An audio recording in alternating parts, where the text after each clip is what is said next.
어딘가엔 있을 법한 일반인의 주인공이 갑자기 낯선 이 세계에 소환되고 그곳에서 다양한 캐릭터들과 좌충우돌의 이야기들을 만들어내는 이 세계 애니메이션. 세계관부터 각 캐릭터마다 고유한 독특하고 재미난 그리고 멋진 설정으로 그 재미를 더해주었던 이 세계 애니메이션 12작품을 선정해봤습니다. 소개되는 순서는 순위가 아닌 순서임을 알려드리고요. 그럼 지금 바로 만나보시죠. 첫 번째는 이용사가 짱센 주제에 너무 신중하다입니다. 제2의 코노스바라 평가받는 이 작품은 여신 역할을 맡은 성우의 연기력으로도 좋은 평가를 받기도 했는데요. 난이도가 낮은 세계밖에 구해본 적 없는 초보 여신 리스타는 갑작스럽게 초하드 모드의 세계를 담당하게 되었고, 이를 위해 초기 능력치부터 치트급인 용사 세이야의 소환에 성공하게 됩니다. 하지만 강력한 능력치와 스킬을 가졌음에도 불구하고 당황스러울 정도로 신중한 성격을 가졌는데요. 소환된 장소에서 나갈 생각도 하지 않고 근육 트레이닝만으로 레벨을 올리기 시작하는 세이야와 그런 그를 보며 답답해 죽는 리스타의 관계 속에서 개그적 요소가 돋보이는 그런 작품입니다. 의외로 떡밥 회수가 잘 이루어지며 스토리까지 만족스럽게 그려냈다는 점에서 추천드립니다. 두 번째는 알바띠는 마왕님입니다. 용사 에밀리아와 싸움에서 패배하고 이 세계로 도망치게 된 마왕 사타는 결국 마력이라곤 1도 없는 그런 현실에 일본 도쿄로 떨어지게 됩니다. 그렇게 어쩔 수 없이 도쿄에서 살게 된 사타는 부활을 꿈꾸며 좁은 단칸방을 마왕성으로 삼고 여가 패스트푸드점에서 알바를 하게 되는데요. 한편 마왕을 쫓아 함께 일본에 오게 된 용사 에밀리아는 텔레마케터로 활약하게 되고 둘은 어느 날 갑자기 도쿄에서 재회하게 된다는 설정입니다. 역 이세계물로 이 세계의 인물들이 현실사회에 적응하고 생존하기 위해 벌이는 자충우돌의 이야기들이 굉장히 코믹스럽게 그려진과 동시에 곤약과 오이만 먹으며 하루를 버텨가는 승진을 꿈꾸는 궁핍한 생활이 인상적입니다. 세 번째는 로그 호라이즌입니다. MMORPG 세계에 빨려 들어가게 된다는 설정으로 큰 인기를 끌었던 소드아트 온라인의 설정과 유사한 설정을 갖고 있는 애니메이션인데요. 그럼에도 불구하고 명확히 소드아트 온라인과는 다른 류의 애니메이션이죠. 어느 리뷰어는 본격 이세계 정치물이라 평가하며 만렙의 고인물들이 생존하기 위해 인간의 추잡한 모습을 보이는 와중에 평화로운 세계를 만들기 위한 주인공의 노력과 그 과정이 흥미롭게 그려졌다고 이야기하죠. 무엇보다 캐릭터 간의 두레 싸움이 흥미롭게 그려져 노게임 노라이프를 재미있게 봤거나 데스노트를 재미있게 봤다면 흥미롭게 볼 수 있을 거라 생각됩니다. 논리나 개연성 또한 잘 구성되어 있다는 점에서 높이 평가하기에 추천드립니다. 네 번째는 재와 한상의 그림갈입니다. 평범했던 하루히로는 어느 날 알 수 없는 곳에서 눈을 뜨게 되고 자신뿐만 아니라 주변의 많은 사람들이 함께 그곳에 왔다는 것을 알게 되죠. 이후 그림갈이라 불리는 이 세계에서 살아가기 위해 모험가가 되어 자급자족의 삶을 살아가게 됩니다. 그렇게 함께 이곳에 온 사람들과 파티를 맺어 모험을 한다는 이야기의 리얼 이세계 생존기를 다룬 재와 한상의 그림갈은 수려한 작화가 일품이라 생각하는데요. 다른 이세계물처럼 먼치킨스러운 맛과 화려한 면은 적지만 이 세계에서 펼쳐지는 일상을 느리고 현실적이며 감성적으로 그려냈다는 점에서 추천드립니다. 다섯 번째는 방패용사 성공담입니다.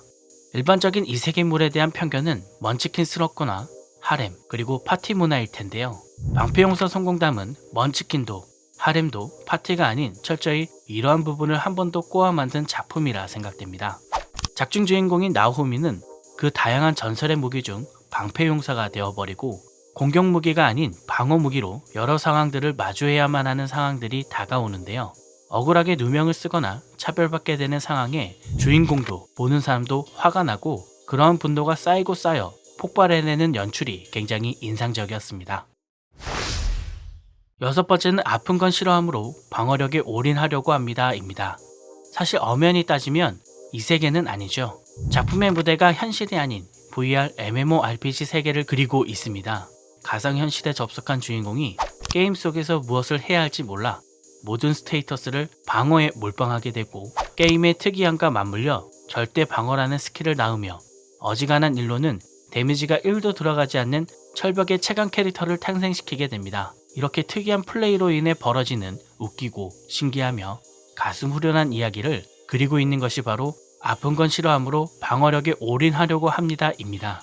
생존과 랭커가 되기 위한 게임의 세계에서 여성스러운 취미와 일상이 더해지는 묘미가 인상적이네요. 일곱 번째는 전생했더니 슬라임이 되었던 건에 대하여입니다. 평범한 회사원이었던 사토르는 개안의 칼에 찔려 죽게 되고 이 세계에서 슬라임으로 전생하게 됩니다. 정상적인 신체로도 생존이 쉽지 않은 이 세계에서 과연 주인공은 슬라임의 몸으로 무엇을 할 수 있을까요? 분명 기존에 재밌게 봤던 소드아트 온라인이나 방패용사 성공담, 고블린 슬레이어 등의 명작보다는 못하지만 신선한 먼치킨의 등장과 이를 통한 또 다른 매력을 선보이며 훌륭하게 그려낸 작품입니다. 다만 후반부 생략 때 원작이 아쉽게만 다가오네요.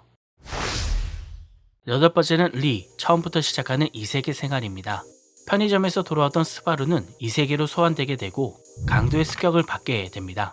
생명의 위협까지 받게 되는데요. 그때 그를 구해낸 것은 수수께끼의 은발 미소녀 에밀리아였습니다. 이후 은혜를 갚는다는 명목으로 함께하던 두 사람은 결국 누군가의 습격을 받고 목숨을 잃게 되죠. 그런데 수바루는 다시 눈을 뜨게 됩니다. 사망기환이라는 이 세계 유일의 능력을 통해 캐릭터의 신체적, 심적 성장을 섬세하게 그려내고 있죠. 또한 주연 외에도 조연급의 캐릭터들도 굉장히 매력적으로 그려져 많은 팬들을 매료시켰던 작품입니다. 아홉 번째는 이 멋진 세계의 축복을입니다. 히키코모리의 니트 생활을 하던 카즈마는 갑작스러운 사고로 죽고 마는데요. 죽은 그의 앞에 나타난 여신 아쿠아는 그에게 원래 세계로 환생할 것인지 혹은 원하는 것 하나를 얻은 채로 이 세계로 환생할 것인지 선택할 기회를 줍니다. 결국 이 세계를 선택한 카즈마는 무엇을 원하냐는 질문에 너라고 대답하고 그렇게 히키코모리 카즈마와 어딘가 모질라 보이는 여신 아쿠아는 이 세계로 전송되게 되죠. 운이 타고난 카즈마와 어딘가 맥락 없는 아쿠아, 폭력밖에 모르는 매국윙의 마조이스트 크루세이더 다크니스가 보여주는 4인의 케미는 엄청난 개그 코드를 만들어냈는데요.